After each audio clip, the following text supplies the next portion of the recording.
咁我想分享一下今次喺北京中國銀河證券研究院實習嘅一啲收穫同埋體驗。咁其實今次實習主要嘅工作係負責寫一啲宏觀經濟週報啦。咁內容係涵蓋咗美國、歐洲、中國、日本等等主要嘅經濟體嘅最新數據，同埋一啲政策嘅動向，包括咗 A 股市場嘅分析、中美債券、黃金、原油同埋外匯等等嘅走勢，同埋市場嘅觀察。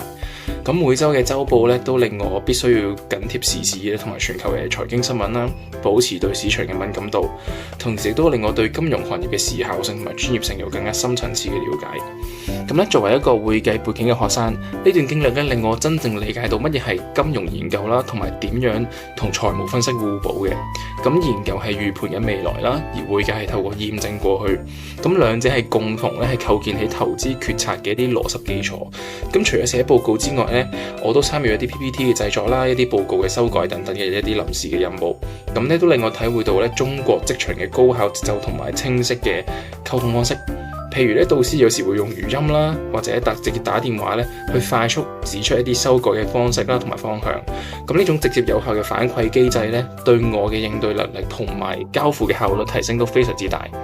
咁銀河研究院嘅導師唔單止好專業啦，仲非常之願意指導同埋鼓勵我哋發表見解。呢種氛圍令我喺實習入邊咧，唔單止淨係執行啦，亦都係不斷咁去思考同埋學習嘅。咁而喺生活方面咧，北京嘅節奏係非常之都算快啦，咁都充滿咗一啲活力嘅。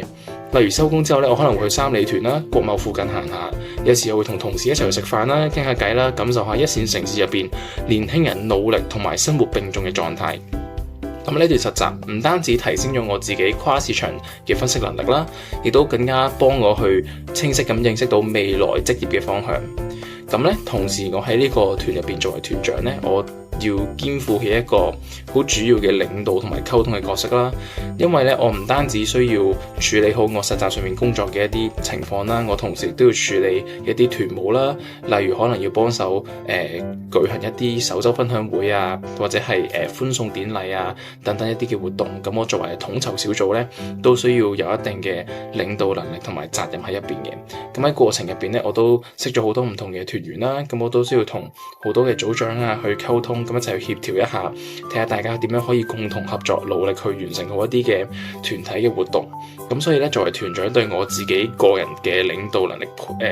提升上嚟講咧，都係非常之寶貴嘅一個機會嚟嘅。咁今次咧，我就非常之感謝呢一段時間喺北京嘅實習啦，同埋好感謝每一位導師啦、同學仔啦、夥伴啦，亦都感謝北京咧留下咗一個精彩嘅回憶。咁就非常之感謝，多謝晒 GC 呢個計劃提供咗一個咁寶貴嘅機會，去俾我哋提升自己。